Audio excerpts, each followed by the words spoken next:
Alors, dans le Manishtana, qui est certainement un des passages de la Haggadah le plus célèbre, là aussi il y a plusieurs airs, plusieurs manières de chanter.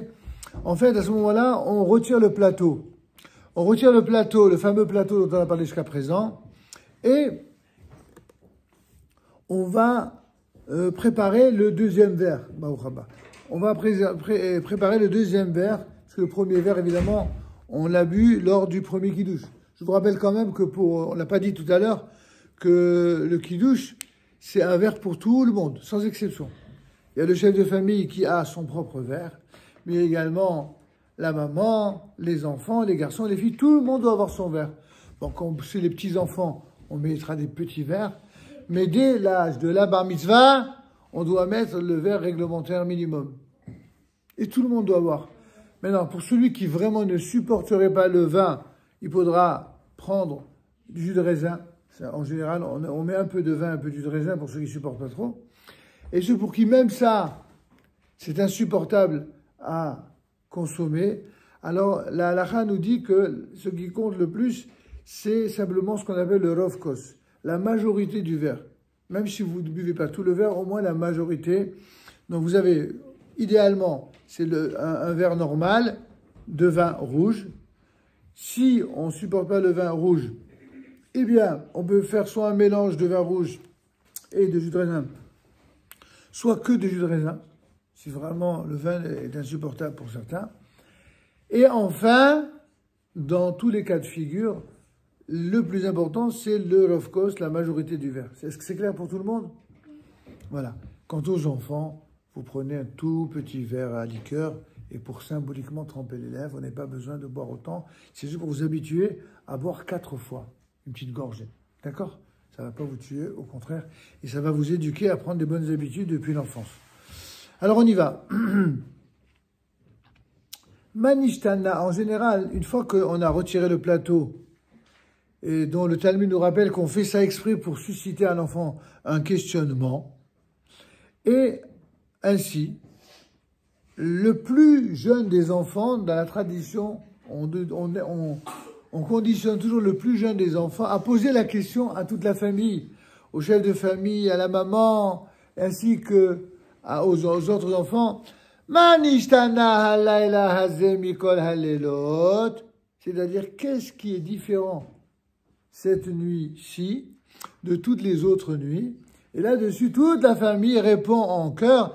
Manishtana halayla hazeh mikol halelot.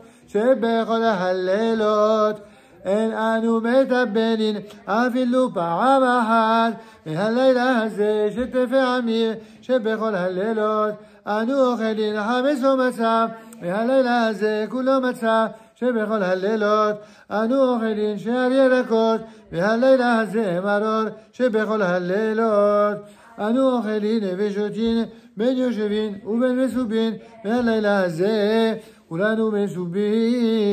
à la question posée, qu'est-ce qui différencie cette nuit-ci de toutes les autres nuits? Eh bien, on répond dans la Haggadah de Pessah. Car en effet, durant toutes les autres nuits, eh bien, on ne trempe pas, ne serait-ce qu'une seule fois, quoi que ce soit dans le liquide. À quoi on fait référence? On avait dit, vous vous souvenez, qu'on trempait le karpas, le céleri, dans de l'eau salée. Et par la suite, on va tremper le maror dans le haroset. Et donc, ces deux trempages, eh bien, font référence à ces 2 fois où l'on trempe dans un des 5 liquides qui est habituellement précédé d'un lavage des mains. C'est pour ça, tout à l'heure, je vous avais dit, je vous expliquerai, c'est pour ça qu'on se lave une première fois les mains sans la bénédiction, et après seulement, on se lavera une deuxième fois avec bénédiction. Mais ça, c'est après la Haggadah. Alors, regardez, mes enfants, on continue. Et qu'est-ce que dit le texte? Cette fois-ci, donc, le soir de Pessah, on va tremper 2 fois. Chez Be'er Cholalot, ainsi, dans toutes les autres nuits, durant toutes les autres nuits de l'année, eh bien, nous consommons soit du chametz, soit de la matzah, soit du chametz, soit de la matzah, soit du pain, des gâteaux, ce que c'est, des biscottes, soit de la matzah. On peut manger les deux. Or, cette nuit-là, on ne mange que de la matzah.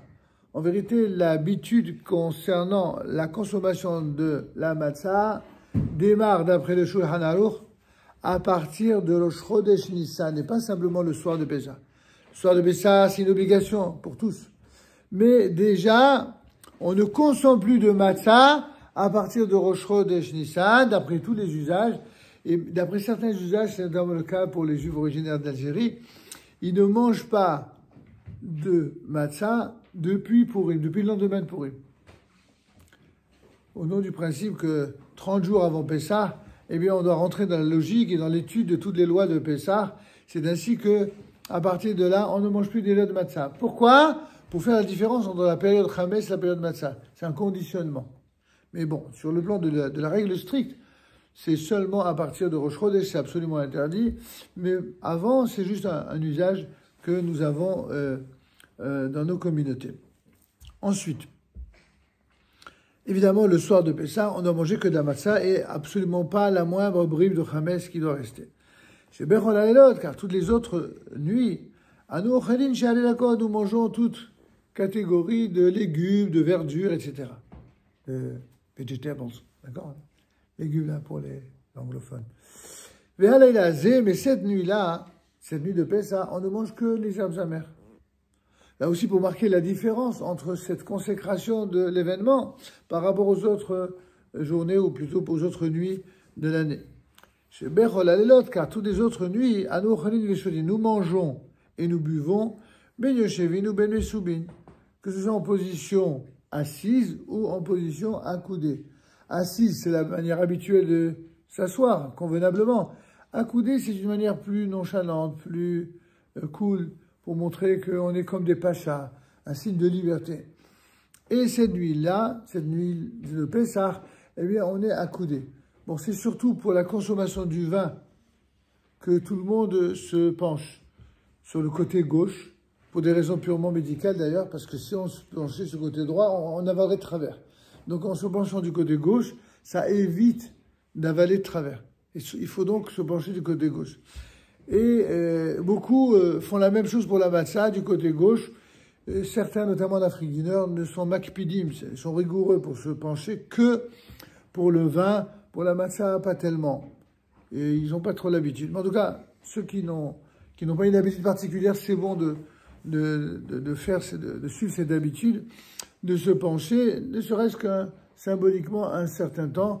Pour le vin, c'est carrément de le boire complètement accoudé. C'est encore une fois un signe de Kulanu Mesubin, qu'on soit comme des pachas, comme des hommes libres. Tout ceci étant très symbolique. Mais pour nous, vous savez, dans la tradition juive, le symbole, ça a valeur essentielle. Dans d'autres traditions, quand on dit de quelque chose qui est symbolique, ça veut dire qu'il n'est pas important. Ah, c'est juste symbolique. Sauf que dans la Torah, quand on dit que quelque chose est juste symbolique, ça veut dire quelque chose d'essentiel, de fondamental. C'est pourquoi, pour nous, les rites, les symboles sont très importants parce qu'ils véhiculent bien plus que ce que l'on en comprend. Ils véhiculent quelque chose d'éminemment fort qui s'inscrit dans nos gènes, dans notre souvenir, dans notre vécu, dans notre expérience et qui nous marque pour la somme des générations.